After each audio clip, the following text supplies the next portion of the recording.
Hey you guys, today I'm going to talk about Star.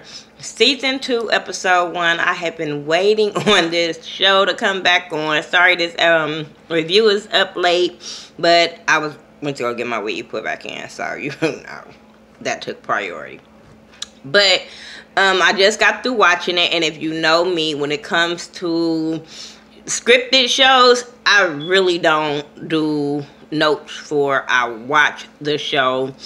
And I just talk about things that I seen on the show that stood out to me. So if I forget something, you guys can leave it in the comments. And we could talk about it there. Because then I'll be like, oh yeah, I forgot about that. You know what I'm saying? So that's for all my new people that's going to be rocking with me through this season of Star. I will be reviewing every episode of Star. Whether it's late or on time, I will be reviewing it. So be looking out for that.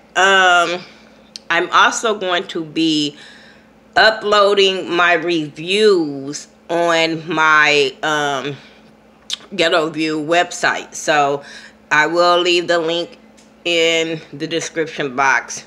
I hope I do. But I will try to leave the link to the description box to the website so you guys can start checking that out as well. It's going to be different than my It's All About Support website, so just know that.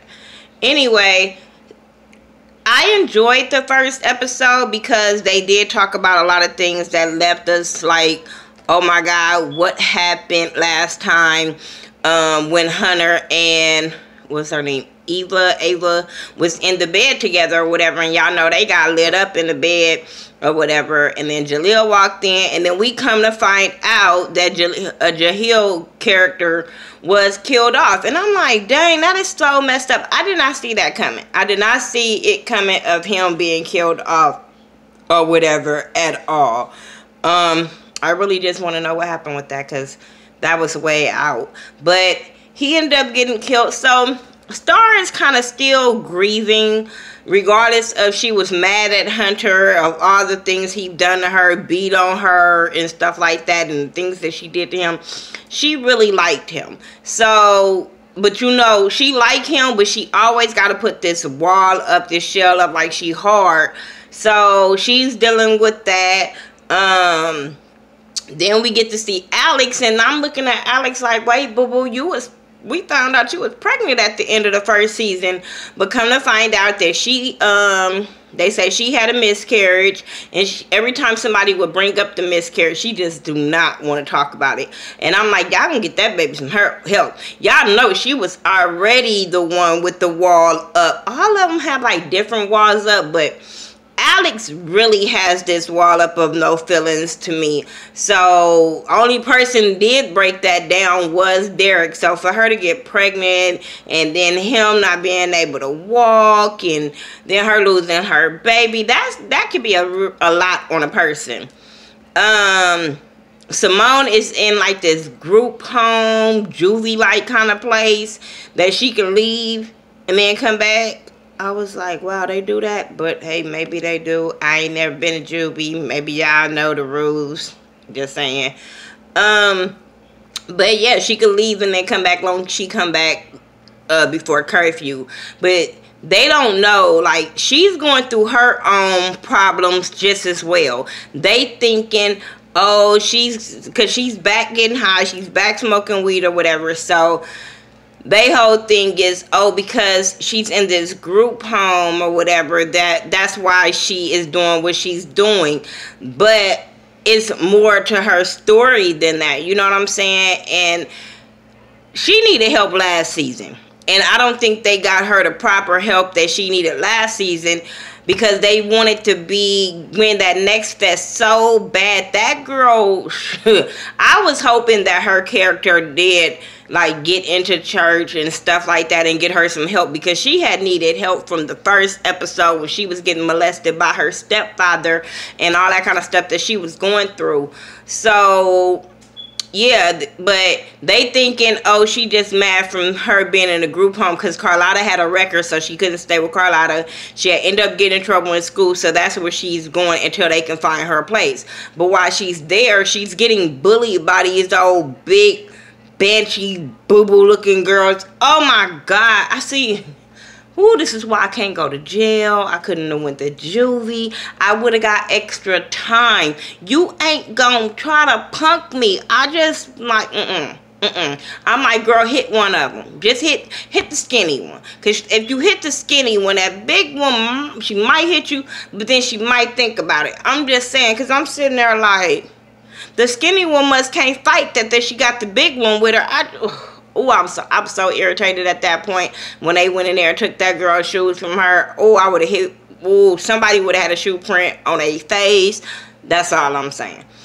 But yeah, so like I said, they're all going through different things, but Star her grieving is back to being Star, back to sleeping with people, trying to get herself on top. Star is the type of girl that don't care what she do to get where she needs to be, and she wants to be in the spotlight. She wants to have this album out and all that kind of stuff, so she's doing what she have to do. She begins the show with sleeping with Mike Epps' character, and I don't know if he was the president of the label, the A&R of the label, whoever he was supposed to have been over them. And she's sleeping with him because she's trying to get a release date from him. And I'm sitting there like, Star, like, this girl is always using what's between her legs to get what she want, and that just ain't cool. I like how she did read him like, look, your job is supposed to be get us a release date. I like that, because he was feeling like, oh, she this new girl and she ain't gonna know no better. But Star knows the business, so she know how to get you just as well as you trying to get her. So that do kind of works in her advantage. But I was just like, girl, you ain't got to sleep with everybody. I was with Carlotta like, you ain't got to sleep with people to get respected in this industry. And, like, ain't nobody gonna, girl, I'm going to just look at you like, oh, here we go again. Like everybody else had been doing to her. In the midst of all of this, Cotton is getting out of jail. It's been 5 months since all this stuff happened. So Cotton ended up getting, I guess, 5 months for stealing Elliot's money or whatever, and now she got to pay it back. They showed how she was getting messed with, I think, in the women's prison, so she ended up going to the men's prison. I think that's how it happened, because I remember them burning her. They threw something and they burned her on the back, and she ended up going to Gen Pop in the men's prison or whatever, and then she ended up meeting a dude up in there and yada yada yada. But I did feel like I like how they showed that. You know what I'm saying? Oh, at the beginning, when Lee Daniels was directing the video for Stardom, I was just sitting there like, what direction is y'all trying to put their music in? What I heard on this first episode of season 2, didn't like it. I mean, it wasn't bad. I just was like, what happened to the girls last season? Like, I don't like when it comes to the second season and y'all try to change their music, because I don't think nothing was broken with the first season of their music, and now it seemed like they're trying to make their music like what's out today. And I was like, no, I liked them because they were different. They had the old school vibe of when music was popping. Why are you giving them this ratchet song, bad bitches? Or I just was like, oh my God, we already got a bad and bougie song. We got a gang of bitches songs. Like, why are we doing this?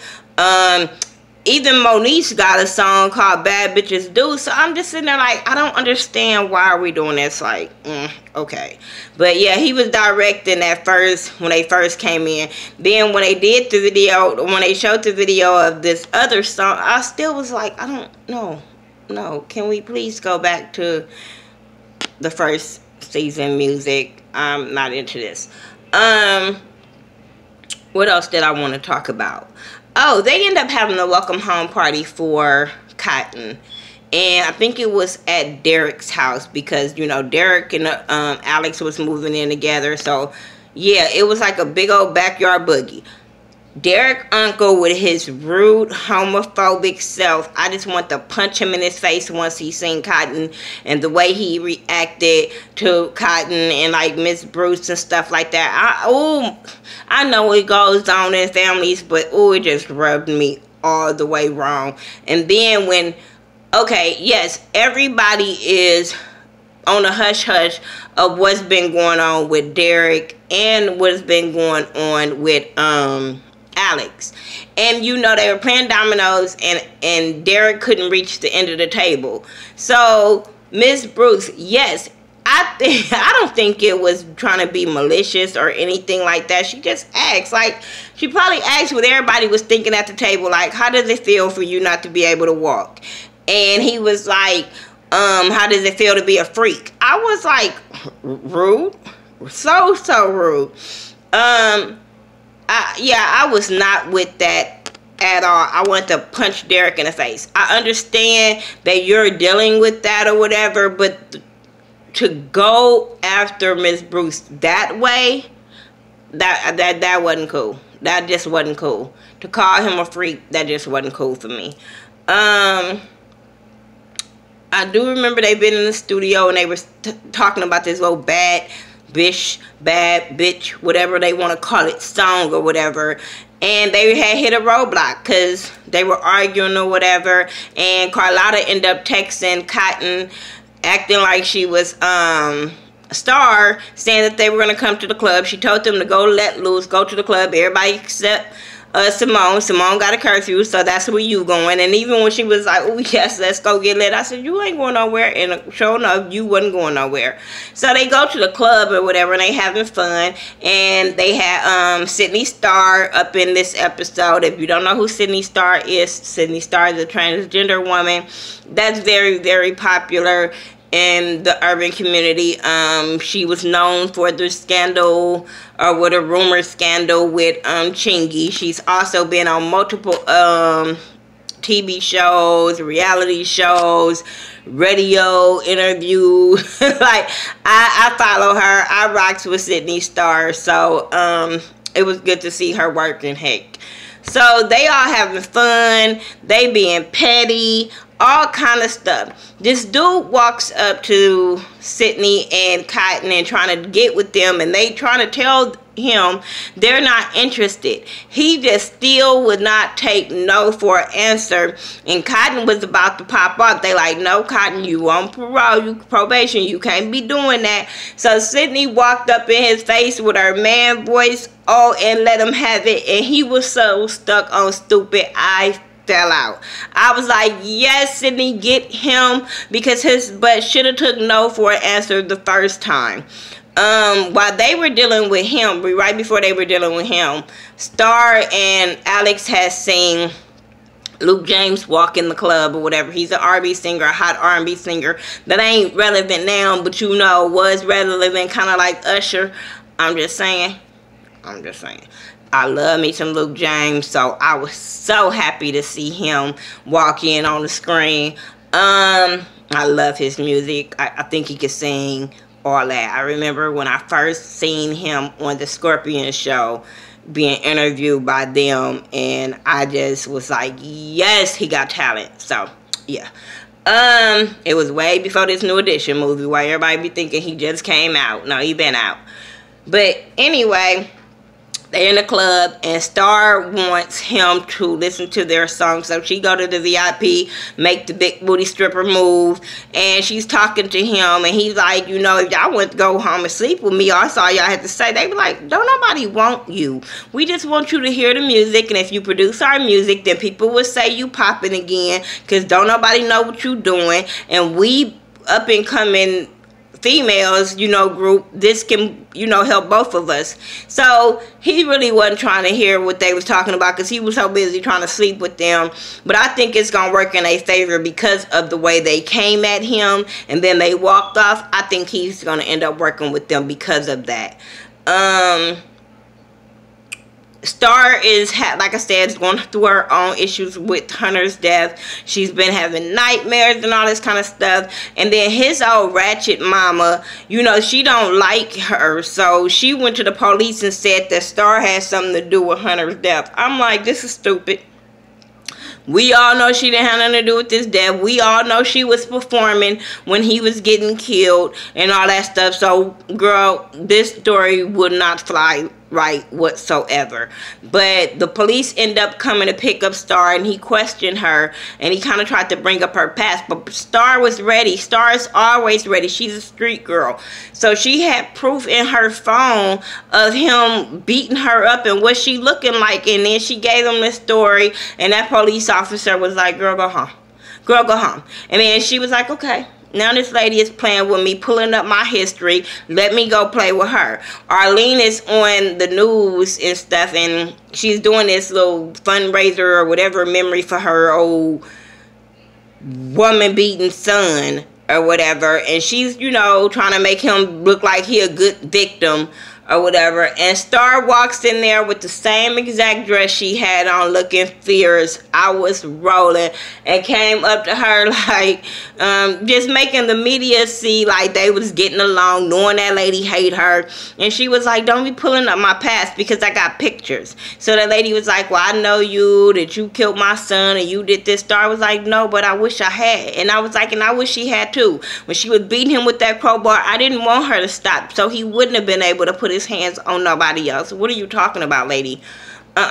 So yeah, Arlene, yeah, you gotta fight on your hands when it comes to Star, cause she ain't got it all, and she a street girl. You ain't ready. They, like I said, they need this new song, and when they finally make this new song, they went to go give it to Mike Epps' character, and come to find out he got fired. So he was like, they put up a new A&R person over the group now, so y'all gotta worry about her, and supposedly she's like a shark in the game or whatever, and she's hard to deal with or whatever. So Carlotta